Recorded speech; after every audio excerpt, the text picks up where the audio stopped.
Hi everyone, I'm Sunshine. And I am Shogo. And welcome to OMG Japan. Yay! In this podcast, Rakugo master Katsura Sunshine and Let Shogo delve into the theme of enjoying Japan more, revealing the secrets of Japanese culture and the behind the scenes of our activities, all while aiming to connect more closely with you. Yay, is right. This is our first episode. Gosh.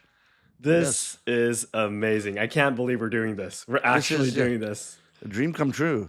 Our first episode. And what with all the mic problems and everything. Yeah, exactly. It was our first time doing this and all of this. We both did the same thing together. The same thing. We both have the really cool microphone. What do we call this again?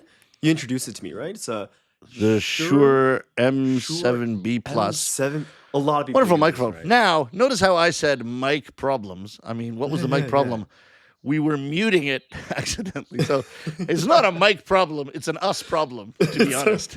And we did it at the same time for the first time, right? Yeah. Exactly. Well, anyway, I think we'll get our act together. I think the only thing missing here is I've got wires coming out of my earphones, and you have no. I'll have to get your fancy wireless earphones so that we can get it together. We both got kimonos going. Yes, absolutely. I got a little heart going with my computer. So this is my computer, my kimono. My kimono is not a computer. So anyway, first episode. We're obviously just talking off the top of our heads.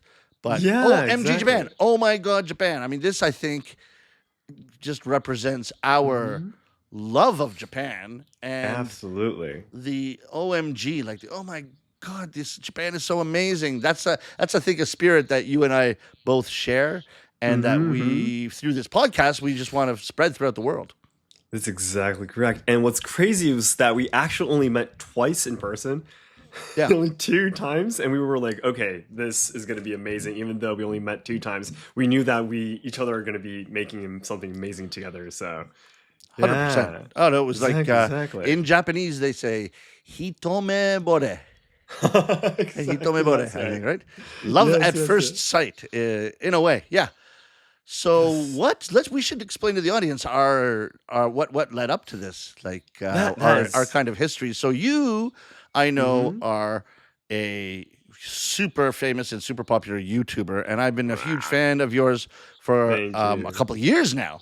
Like almost 2 million followers on subscribers on YouTube. 1.8 right now at the moment. 1.8. Yeah, that's right. Getting there, getting to 2 million.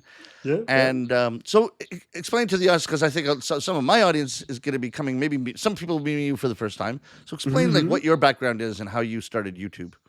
Oh, thank you so much. Well, basically, first of all, if I can kind of start from the very, very beginning, I am 100% Japanese. A lot of people ask me, are you American or from the US? But I am 100% Japanese. I was actually born in Kyoto, brought up in Hiroshima, but I did spend 6 years in the US, in Michigan. My father used to work in the car industry.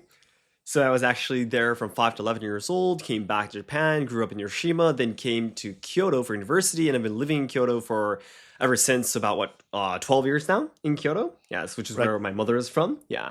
And then I actually majored in Chinese when I was in university. I was studying international relationships, stuff like that. And then once I started working in Kyoto, I was working in the tourism industry originally. Right. But of course, everyone knows about what happened during the COVID and everything, right? Yeah, it took away all of the travelings and tourism and everything. Yeah, so I lost my job completely, and I had nothing to do. Yes, I was doing web writing, we call it in Japanese, web writing, like writing blog articles for companies. I was trying to barely have something to eat every day for half an year. Yeah, but wait a minute, are you serious that web writing in Japanese is web writing? Yeah, web writing. That's hilarious. Yeah, okay. No one does anymore because we have ChatGPT. But yeah, a couple of years ago, it was still an actual job, Right. And then from there, because my heart was starting to die, because doing web writing isn't something I really actually love. Right. What I love was Japanese traditional culture and history and all that kind of stuff, because I fell in love with it when I first started working in the tourism industry. Yeah, right. I was originally studying about overseas, culture, like in China and US and Europe and everything. But when I started working in the tourism industry, meeting people from all over the world, and were like, "Yeah, Shogo, tell me more about Japan." I was like, "Yeah, I really think I should study more about Japan now to answer these questions." And then when I started studying about these things, I was like, "This is actually pretty fun." Yeah, and then I started training with the katana, training tea ceremony and no theater, all that kind of stuff, and then everything was gone, instantly due to COVID. And then I really have to do something that I love. That's the reason why I started YouTube in 2020, July of 2020. And then from there, I just want to talk about the things that I love, answering questions that I used to receive when I was working in the tourism industry. And then, at one point, the numbers, the subscribers, the number of views started to blow up. And then, it leads to me here. It's 2024 now. It's been about 4 years since I've done the channel, and I do a lot of other business related to Japanese traditional culture now, and I was able to meet you through the channel activity too. Yeah. Yeah, what a story. I mean, to start a YouTube channel and 4 years later be at almost 2 million views, you're talking about 500,000, not views, I'm sorry, followers. Subscribers. I'm sorry, they're followers on Instagram, but they're subscribers on YouTube. I can't get all this straight. Analog to Sunshine. You'll have to correct me. To get 500, basically 500,000 subscribers a year for the last 4 years that blows my mind. I mean, that's incredible. I admire you so much, and I love your videos because they are so. First of all, they're really easy to listen to, but they're you do a lot of research into your individual videos. I realized how much research you do after when I met you and we were talking in Kyoto when we met a few months ago. When I read them, I just thought you were like an encyclopedia of knowledge of Japan. Like you just held this guy did his PhD in Japan. But then was on such a wide range of subjects. So I was like, I don't think there's a PhD program in general knowledge of Japan. Like so you tend to read like a book or two or even 3 before you actually put up a video and that kind of thing. Is that true? Exactly. That's right.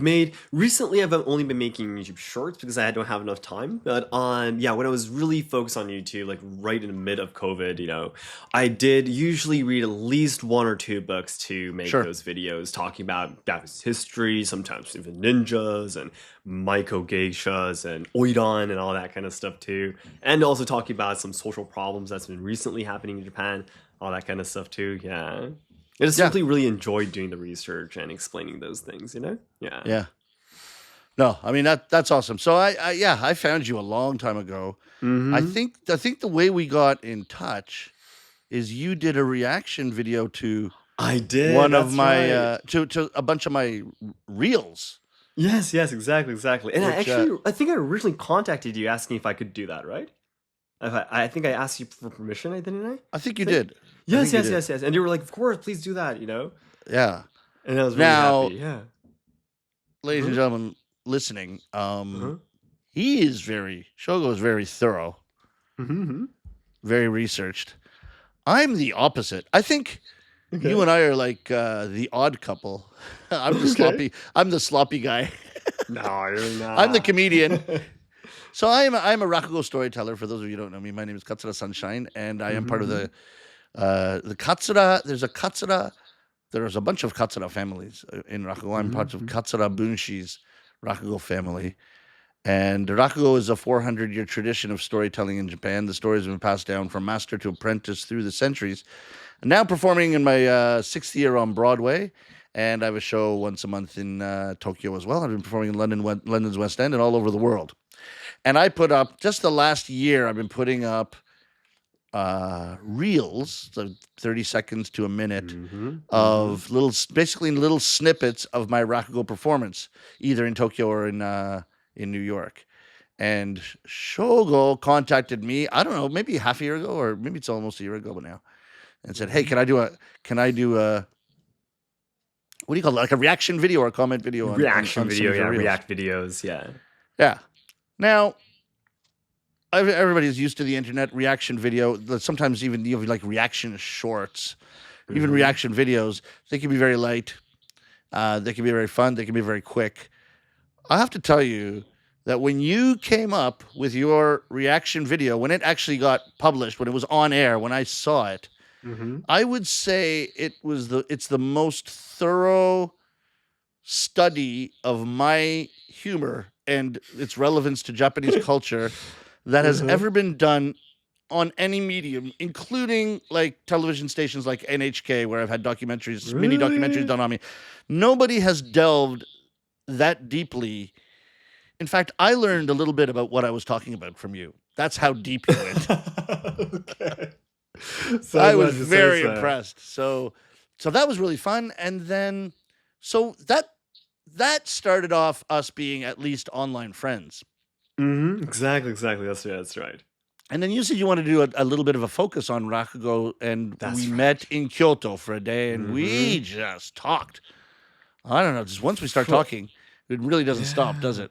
Yeah, we filmed like actually 6, probably 7 videos, maybe. Maybe even more if I start editing it finally. Yeah, but In one it was day. like 4 hours, 5 hours of filming. Yeah, our legs were starting to die from sitting in Seiza and That's everything. just what I was going to say. It was a Now, crazy day, wasn't it? the crazy Yeah. thing about that is that my job, and a lot of your job too, Oh yeah. is Seiza. Mm-hmm. Yeah. Seiza, for those of you who don't know, if Seiza is like the kneeling position, it's a traditional way of sitting in Japan. We'll actually probably do a deeper look into what Seiza is all about and Mm-hmm. where it came from, because you told me a lot about where that sitting position comes from. Yes. Um, Now, when I do a Rakugo show, I'm kneeling on that cushion for up to 90 minutes, and Wow. it doesn't bug me. Mm-hmm. After our 7 hours, my knees were killing me, and I never thought. And I've been in Japan now 25 years. I've been a Rakugo storyteller for 17 years. I never thought Oof. I'd be complaining about sitting in Seiza ever again in my life. Like, Mm-hmm. I thought I'd gotten used to it, but you do it for 7 hours, and that really hurts. Yeah, exactly. That's right. Yeah, so yeah, we filmed those videos and then we actually met up again in Kyoto. Yeah, when you came over to Kyoto, that Yep. was the timing when we got to start talking more about the podcast, this OMG Japan. We actually thought up of the title there while we were having some beers. While we're having a beer, yeah. Yeah, what I, should the I, I title thought be? it. And I I was thought it like, was just going to yeah. be our. I thought it was a bit of a joke title. I thought it was. I thought it was like what you'd say a yobi title, like Yeah, me just a too. just a Like a title for now. Let's draft just kind of call thing, it this for right? now. But actually, no, I like it. I like it because because I do OMG is too. so modern, like online Yeah. internet SNS kind of language, right? One of those. What do you Mm-hmm. call those short Mm-hmm. forms? Whatever everybody's Yeah, using. yeah, yeah. I'm sure it's one of the older ones.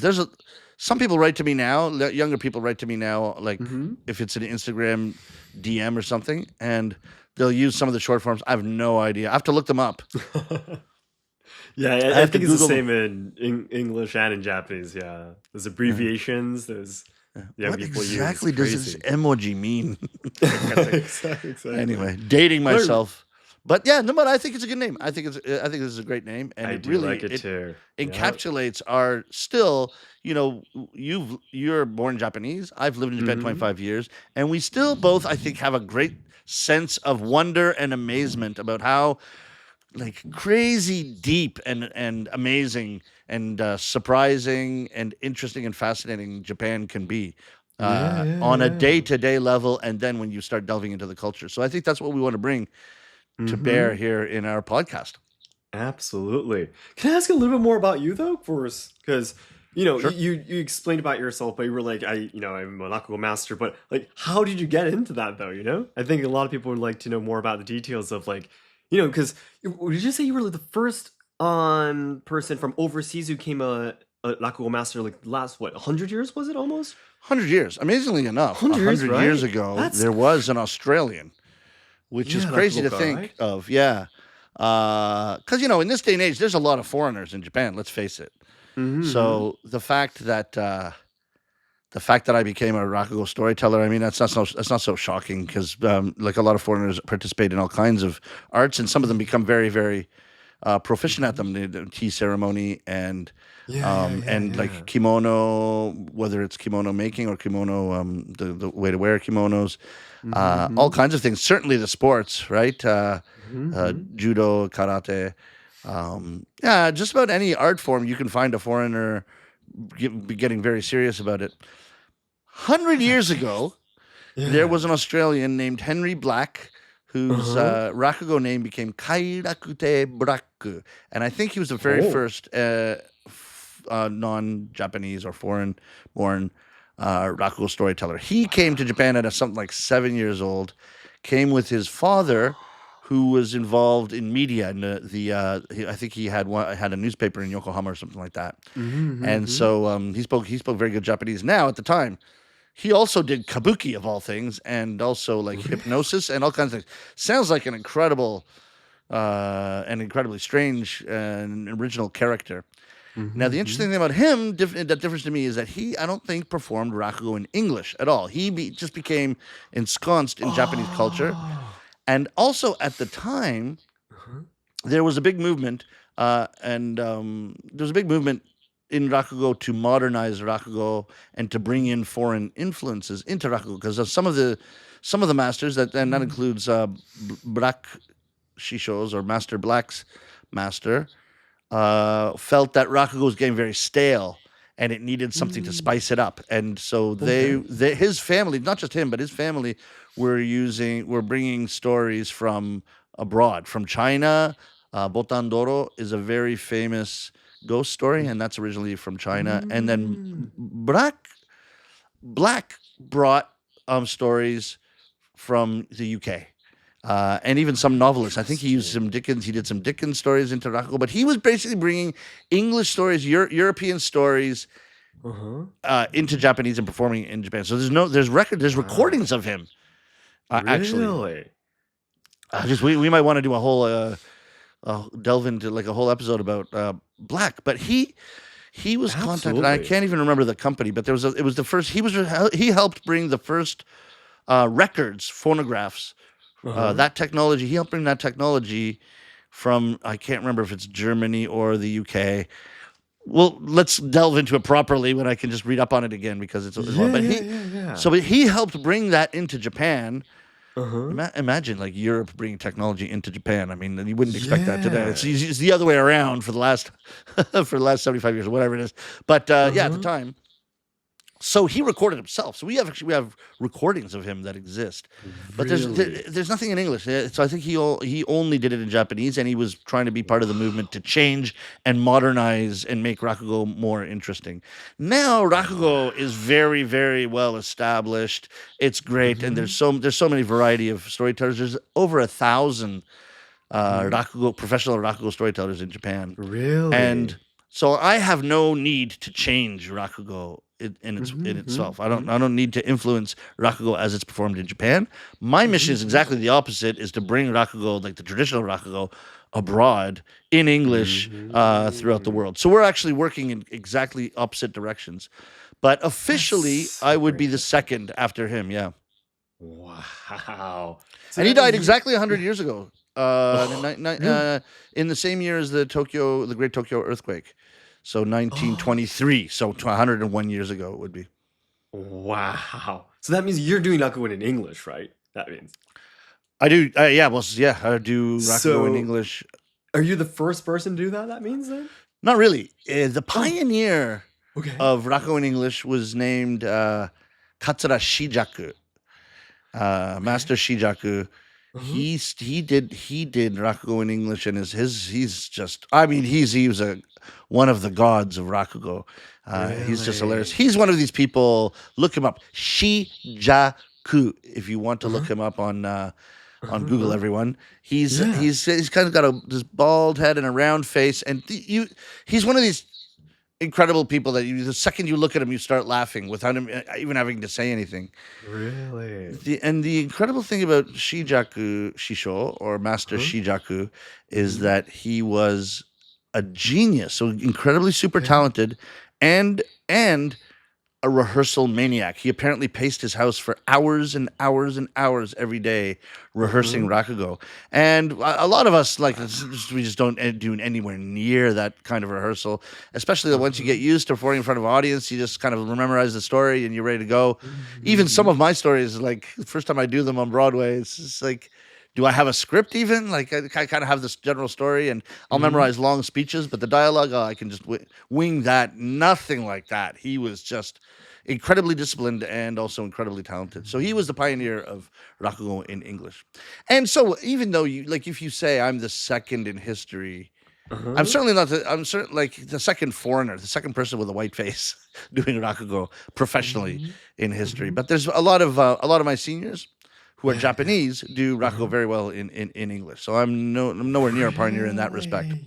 Yeah. That's amazing, though. I think a lot of people don't know about that, though. I think a lot of Japanese people don't know about that, right? I think Rakugo in English. Yeah, you'd have to be a bit of a Rakugo fan, I guess, Yeah. to know that. Now, the good thing is, just as I started bringing Rakugo to New York and elsewhere, Mm-hmm.